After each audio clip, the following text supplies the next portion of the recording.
ఒరే ముందు నువ్వు అన్నం శ్రద్ధగా తిను, సెల్ ఫోన్ పక్కన బారాయి, విన్నావా? అవన్నీ తర్వాత చూసుకోవచ్చు. నువ్వు ఇప్పుడు అందరూ టేబుల్ మీద ఫోన్ పెట్టుకుని అవి చూసుకుంటూ భోంచేస్తున్నారు. చాలా తప్పది. ఎవరు ఏం బతికిన ఈ పొట్ట కోసమేగా, ఈ జీవిక కోసమే కదా సంపాదించుకోవడం, తినడం. ఈ అన్నం తినేటప్పుడు చాలా శ్రద్ధగా తినాలి. ఎందుకని? ఈ పొట్ట అనేది యజ్ఞకుండం. ఈ యజ్ఞకుండంలో నువ్వు వేసేది ఓం ప్రాణాయ స్వాహ, అపానాయ స్వాహ, ఉదానాయ స్వాహ, వ్యానాయ స్వాహ, సమానాయ అమృతం అయిపోతుంది అన్నం. అమృతో ప్రస్ఫుటి స్వాహ అంటావు.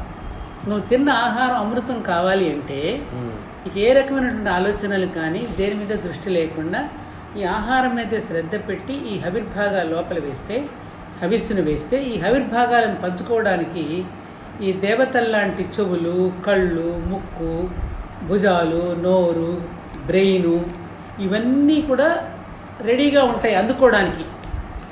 అవి అందుకోలేదనుకో హవిర్భాగాలు పనిచేయుగా. నువ్వు గంట సేపు నాతో మాట్లాడుతున్నావు, ఎవరో పెద్ద ఉపన్యాసం ఇస్తున్నారు, కానీ నాకు శ్వాస వస్తుంది, ఆయన చెప్పేది నాకు ఏమీ వినపట్టల్లా. ఎందుకని? శ్వాస వచ్చేస్తుంది, బ్రెయిన్ పని చేయటం లేదు. అది వినేది నా చెవులకి ఎక్కడల్లా, లోపల మండిపోతుంది ఆకలి. ఈ వైశ్వానరుడు అనే అగ్ని ఆహారం పెట్టమని లోపల నుంచి ఆరడ పెడుతున్నాడు, తొందరగా ఆఫీస్ వేసేయమని.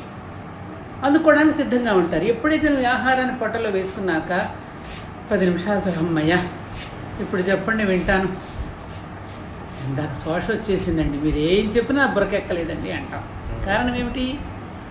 దేవతలు ఎట్లయితే యజ్ఞంలో వేస్తున్నప్పుడు హవిస్సులను స్వీకరిస్తున్నారో, మనం వేసే అన్నాన్ని, ఈ ఆహారాన్ని, హవిర్భాగాలను పంచుకోవడానికి ఈ శరీర భాగాలన్నీ సిద్ధంగా ఉంటాయి.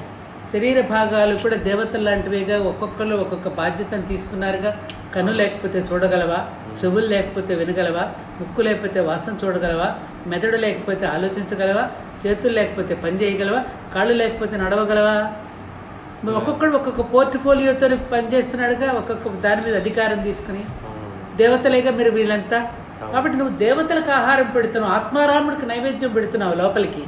అందుకని దాన్ని నైవేద్యం స్వీకరిస్తున్నట్టుగా ఎప్పుడైతే నువ్వు చేస్తావో, స్వాహాదేవి, అగ్నిదేవుడి యొక్క భార్య స్వాహాదేవి దేవతలకు ఏ విధంగా ఆవిర్భాగాలు అందిస్తున్నదో వండి వార్చి, నువ్వు వేసేటటువంటి దీనిని కూడా లోపల పచనం చేసి 4 భాగాలుగా విభజిస్తున్నాడు. అదే అంటాడుగా కృష్ణుడు, ఈ లోపల ఆహారాన్ని పచామ్యన్నం చతుర్విధం, 4 భాగాలుగా నేను విభజించి పంపిస్తున్నవాడిని కూడా నేనే లోపల ఉండి. కాబట్టి లోపల ఎవడికి పెడుతున్నావు ఈ అన్నం? నువ్వు పరమాత్మకి. ఆ భావనతో అన్నం తినకపోవడం వల్లే మనకు రోగాలు వస్తున్నాయిరా. అందుకని ఇప్పుడున్న పిల్లలకి తెలియ, ఇట్లా మంచాల మీద కూర్చొని తినడం, ఎట్టబడితే అట్ట కూర్చొని తినడం, ఎటో చూస్తూ పెట్టడం పిల్లలకి అన్నాలు. తల్లులు కూడా ఎటో చూస్తూ మాట్లాడటం, చెవిలో ఫోన్ పెట్టుకుని అన్నం నోట్లో పెట్టుకోవడం, అన్నం నోట్లో పెట్టుకోపోయి ముక్కులో పెట్టుకోవడం, ఈ వెకిలి చేష్టలన్నీ, వెకిలి అలవాట్లన్నీ వచ్చేస్తున్నాయి మనకి. మరి పిల్లలకి అమ్మమ్మ చెప్పితే ఎవరు చెప్తారా? ఇప్పుడు తిను.